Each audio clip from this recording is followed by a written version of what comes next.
What's up guys, it's Aiden or AJC, and today I'm bringing you guys the long-awaited center build. I say long-awaited, but I said 2 days ago that I would post this in a few days, so here it is. We're gonna make this as short, simple, and sweet as possible like we always do. We do not gatekeep any builds, anything on this channel. It's going to be a center, 7 feet, 242 pounds with a 7'7" wingspan. Now quickly, I'm gonna explain why I did not put it 7'8". Lose out on the shooting, and we also lose out on strength, and I didn't want to increase my weight anymore because then speed goes down, so I just want to preface that first. So that's what we're going with. Now if I quickly fix the stats for you guys before we go here, fix it right there. These are the stats. Now I'm going to explain all these stats very quickly individually and why I chose this. 88 close shot, self-explanatory. I wanted to be good on the ones. I wanted to have very good inside finishing, so I went with 88 close shot. I felt like that was the best threshold.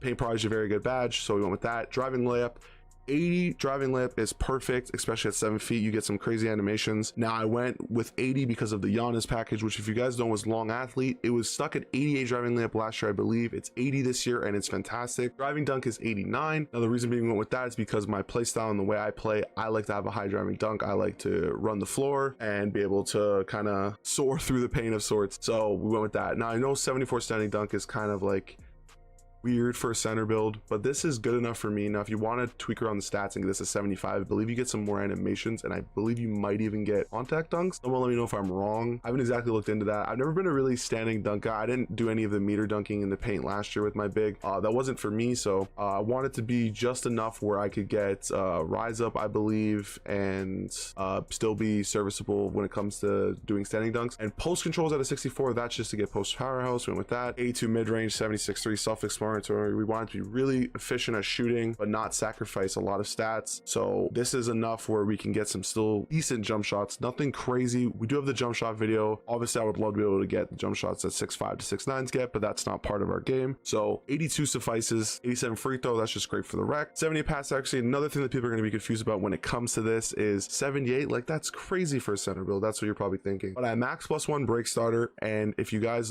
ask around, look on Twitter, look on YouTube, every single point guard says they don't need pass accuracy over 75. Last year, I think Fab had a pass accuracy of 77. I see him talk about it every year. You don't need it. Now, when it comes to a center, you do. The main reason why people put their pass accuracy to 87, I think it was 86 last year, I could be wrong, was to get gold break starter. I still get gold break starter, but I lose 9 on the pass accuracy in terms of the stat. When I say to you guys that this year, I noticed no difference between a 78 and silver to gold, I mean that. Like, I was throwing dots with a silver break starter, and then gold, it's like a little bit better. And what I mean when I say that is not that the badge didn't help, because it did help, but pass accuracy and silver break starter are good enough this year if you're a smart player and you don't always just throw the crazy other passes that you see a lot of these centers do. Like, right when they get the board, it's, you know, automatically they got their players that leak to corners already leaked out and they're throwing dots. You play smart and you occasionally dump to your point guard if you need to, or throw a little quick easy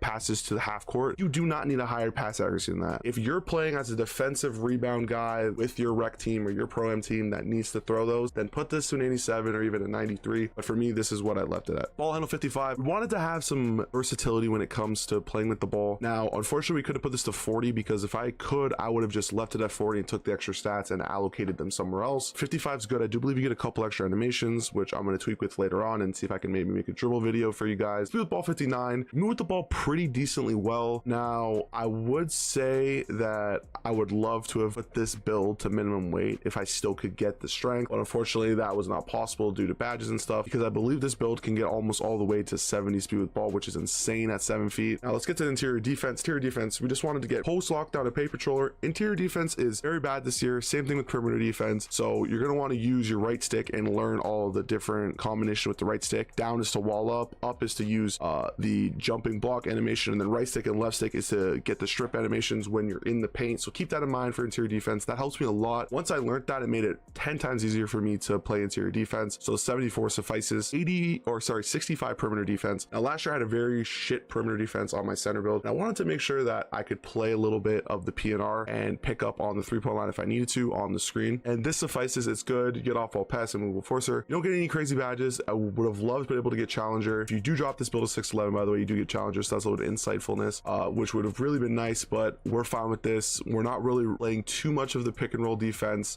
so it's all right. 67 is the best possible stat for steal this year in my opinion, because you get glove on bronze this year at 67 in comparison to I think like 70 72 or 73 last year. Not entirely sure about that. So I put it to 67, bronze interceptor, bronze glove. Skills are OP this year. I get a relatively good amount of intercepts, so it's perfect. Now 78 block, bronze paint patroller, like I said, silver high flyer denier. Now I max +1 this badge, so this is gold. So if this is what you guys want to do with this build, that's fine. This is like chase down on crack. Some of the animations I'm getting are insane. Like when I didn't have this badge and I noticed it, it was way different. What I mean by that is the animations you were getting were just really different with bronze and silver. So once I upgraded this to gold, I noticed I was getting a lot more different animations that were much more favorable and cleaner. So make sure you guys have this at a 78. Now in terms of offensive rebound, I put this to 96, and the reason being is because I got Hall of Fame rebound chaser and box out beast combined with the strength. I wanted to have this as high as possible this year, and this was prior to me knowing how bad the shooting was. And I don't mean bad as in it's like terrible, just as in most people haven't figured it out yet. And this is fantastic for my team, grabbing their misses, especially if I play random rec. I like this a lot, but I'm going to show you guys how to tweak it to make it even better, in my opinion. Defensive rebounds an 81. Now this is the big issue. If someone I matched against has a 99 O board and they have a 94 strength or a 95 strength and they're playing against me, they're going to grab a lot of offensive rebounds if I do not have a good power forward that can help me box out or help me grab boards if I box out. So how I would fix this build is very simple, and I'm going to show you guys this before I continue. Is I would drop this to a 94 and I would buff this to an 89, and it's going to give you some extra stats. So we'll add those after and I'll show you guys that. And that allows you to use your +5 from, I believe, starter 3 or starter 4 and put this O rebound to a 96 and then have 3 extra to allocate somewhere else. This is how I would do this build if I could fix it today. And then for the time being, I would max plus rebound chaser to Hall of Fame instead of pass accuracy, or sorry, break starter to gold. But we do have a 70 speed, that's just to help with high flyer denier. 55 agility, that's just to help with your first steps on defense. It helps a little bit on perimeter defense, but we want this as high as possible. We just wanted to have all the stats up when it comes to our intangibles.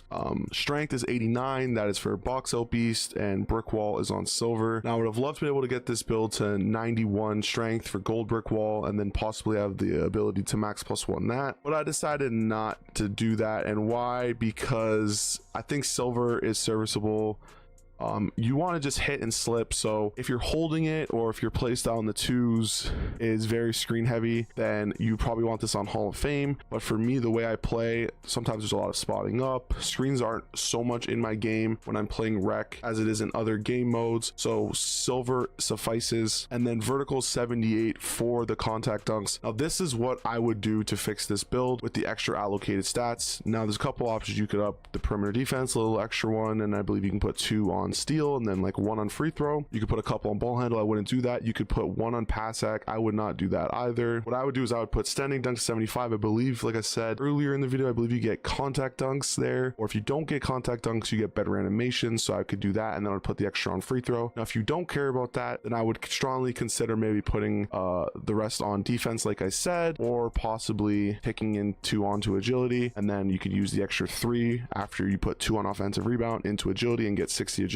I don't think you get any of those because you need to be 6'11 or 6'9 or shorter, but the extra high agility helps. You could tick it into vertical. Honestly, just do whatever you want. I gave you a couple options here and there, but this is the finished build. This is what I would do. Get the extra free throw to 89, and this is the final completed build. And the name is, I believe, with the shades of Onyeka Okongwu, Joel Embiid, and Chris Bosh, it is the Inside the Arc Board Hunter, if I'm not mistaken. Let's see right here, Inside the Arc Board Hunter. That is the build. That is what I would, that's how I'd fix it. If you like the original build, you can stick with that too, but I would strongly suggest that you guys fix it by doing that, and you end up getting a couple extra stats, so you might as well. So that's the build. Hopefully you guys enjoyed the video. If you guys did, make sure you guys hit that like button, subscribe. Let me know if you guys want to see anything else. I can show you guys some animations, possibly a dribble video or 610 pluses soon. I'm going to kind of get in the lab and kind of figure out what I like, and possibly do a dribble video and show you guys how to do some dribble moves with some different thresholds, like 55 ball handle, 60 and 70. I like playing on bigs this year, so you're probably going to see another big build soon. But anyways, guys, thanks for watching. Take care, and as always, it's been Aiden, or AJC, and I'll see you guys in the next one. Peace.